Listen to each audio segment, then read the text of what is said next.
कमियां उनको दुरुस्त जनता तो आप पर विश्वास कर रही है, 25-25 हज़ार वोट आपको मिल रहे हैं। भाजपा आप पर विश्वास नहीं कर पा रही, आपको टिकट नहीं दे रही। ये किसने आपका प्रिय तो मैं ही हूँ। तो चुनाव तो लड़ना है, तो फाइनल है। अब ये करेंगे फैसला सब कुछ आज मैं अपने आप को, क्योंकि रेवाड़ी की जनता चाहती है कि सतीश यादव को भारतीय जनता पार्टी उम्मीदवार बनाए।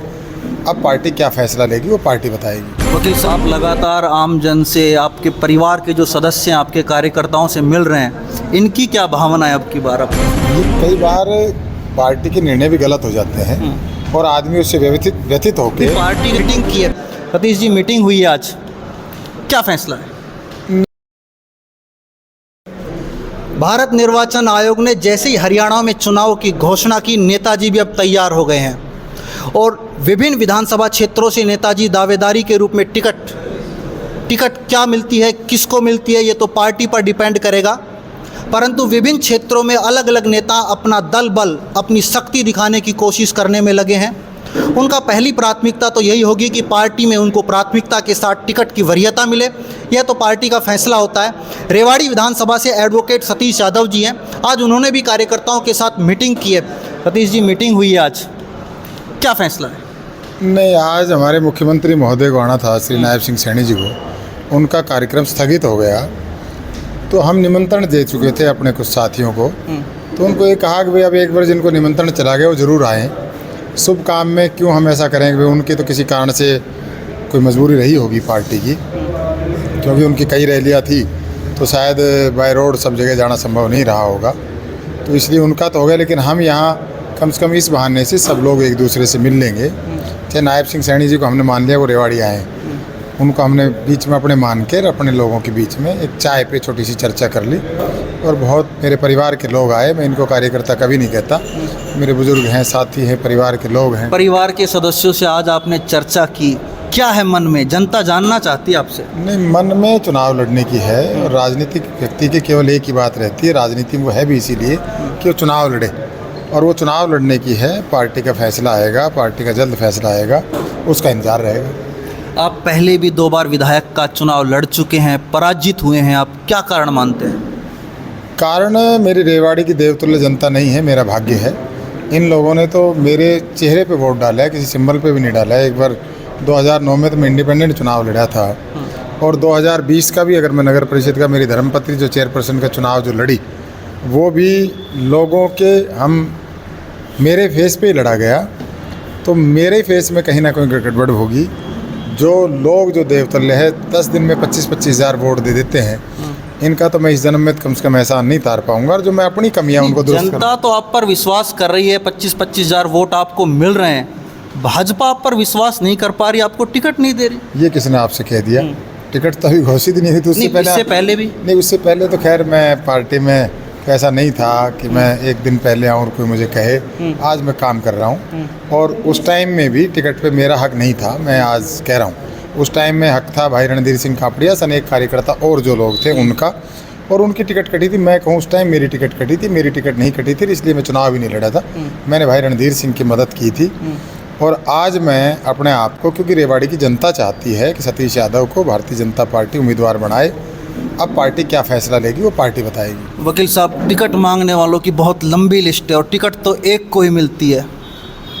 अब ये आप हर जगह है, हर आदमी की इच्छा ये है कि मैं भी सेवा करूं किसी न किसी माध्यम से, और प्रजातंत्र की ब्यूटी भी यही है। इसमें किसी को ज़्यादा किसी का बुरा भी नहीं मानना चाहिए। पार्टियों में अगर टिकट मांगने वाले ही नहीं होंगे तो पार्टियों को कौन पूछेगा?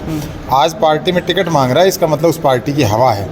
और जब भारतीय जनता पार्टी में 10-20 लोग टिकट मांगने वाले हैं, इट मीन्स यहाँ भारतीय जनता पार्टी का जनाधार है।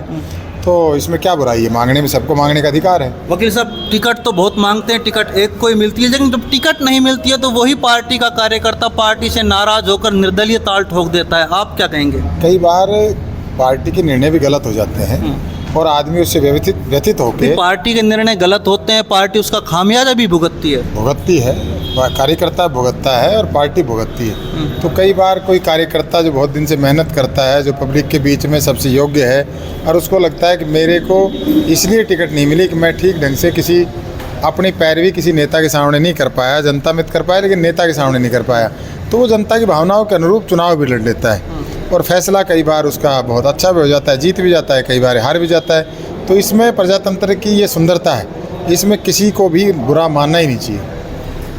आप लगातार आम जन से, आपके परिवार के जो सदस्य हैं, आपके कार्यकर्ताओं से मिल रहे हैं, इनकी क्या भावना है अब की बार आपके साथ? ये हर बुज़ुर्ग, हर साथी, हर नौजवान, हर माँ और बहन बेटी ये चाहती है कि मेरा चाहे कैसा भी हो वो अव्वल आए। अपने एक किस्सा सुन रखे हैं ना कि भाई एक माँ ने कहा कि भाई मेरे बेटे को रोटी दियाना आप जा रही हो स्कूल, तो बोले आपकी बेटी की खासियत क्या है? बोला मेरा बेटा स्कूल में सबसे सुंदर है। तो जब वो रोटी लेके गई तो वो माँ वापस आई, बोले आपने मेरे बेटे को रोटी खिलाई? बोले खिलाई। बोले कैसे पहचाना? बोले सबसे सुंदर। बोले कैसा था?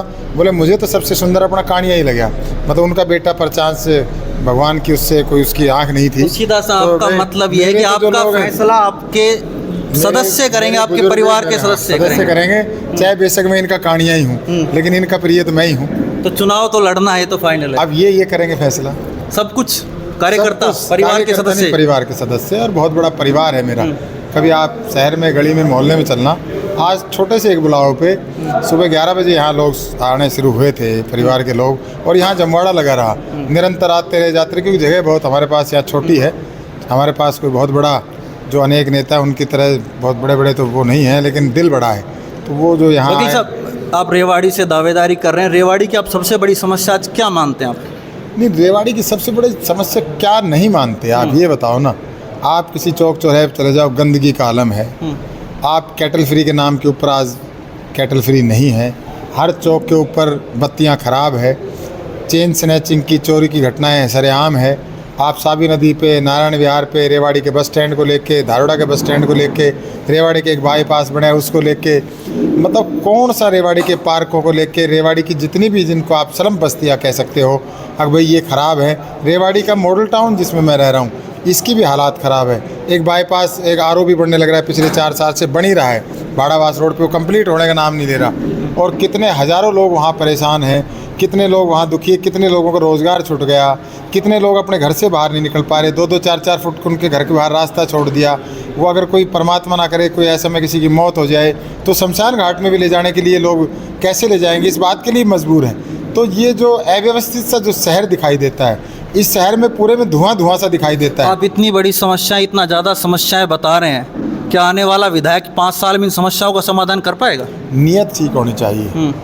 आप, हम, कोई भी जो लोग हैं, आपकी नीयत में ये होना चाहिए कि आप अपने घर परिवार के, आप ऐसा बाईपास नहीं बनाओगे जो आपके रिश्तेदारों की ज़मीन को फ़ायदा पहुंचाते हो। आप ऐसा कोई काम नहीं करोगे जो अपने बच्चों को एचसीएस और तहसीलदार या कोई और अच्छे ओहदेदार नहीं बनाओगे।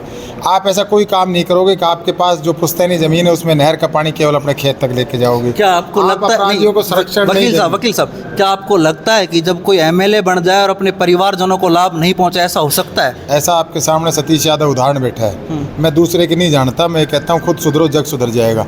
मैं यहाँ वकीलों का अध्यक्ष था, और मैं आज भी कहता हूँ कि हे भगवान, अगर मुझे पुनर्जन्म मिले तो दोबारा रेवाड़ी बार का फिर एक बार से अध्यक्ष बनाना। मैं वहाँ जो कुछ किया, अनेक लोग, क्लाइंट पूरे देश प्रदेश के आते थे और पूछते थे, अनेक गवाह है, मैं अकेला नहीं हूँ, आपके कैमरे पर ऑन कैमरा बोल रहा हूँ, ऐसे नहीं बोल रहा। आप जाके वहाँ कोर्ट में पूछो मुझसे, कहते वकील कौन बढ़िया। मैं कहता मुझसे और मेरे पिताजी को छोड़ के सब बढ़िया। मैंने कभी किसी जज के सामने ये नहीं की कि साहब इसकी ज़मानत करनी पड़ेगी, मुझे इसमें 2 पैसे मिल रहे हैं। मैंने अपने पिताजी की भी कभी वकील इस बात पे सिफारिश नहीं की वो मेरे पिताजी है इसलिए उनको कोई मुकदमा दे दे या जज उनको इस बात का कोई बेनिफिट दे दे। और जब मैं जिला परिषद का अध्यक्ष था, खूब मैं नेताओं के नज़दीक था। खुद के मेरा छोटा भाई बेरोज़गार था, जो इंटरनेशनल प्लेयर था, जिसके पास टॉप की डिग्री थी खेल की, उसको भी वो नहीं लग पाया। क्या पीटीआई की एक नौकरी निकली थी, और उस टाइम में जिस नेता के मैं नज़दीक था, उन्होंने कहा कि मेरे पास भेज देना, मैं लगा दूंगा। मैंने कहा 200 लोगों की लिस्ट दे रखी, उनको लगा देना, फिर मैं अपने भाई को लगवा लूँगा। आज ये जो नेता आपके लोगों के, आपके बच्चों की बलि देने का काम करते हैं कि केवल मेरे दामाद को लगा दो, केवल मेरे भतीजे को लगा दो, केवल मेरे भांजे को लगा दो, और हज़ारों लोगों को दरकिनार जो करने का काम करते हैं वो सतीश यादव कभी नहीं करेगा।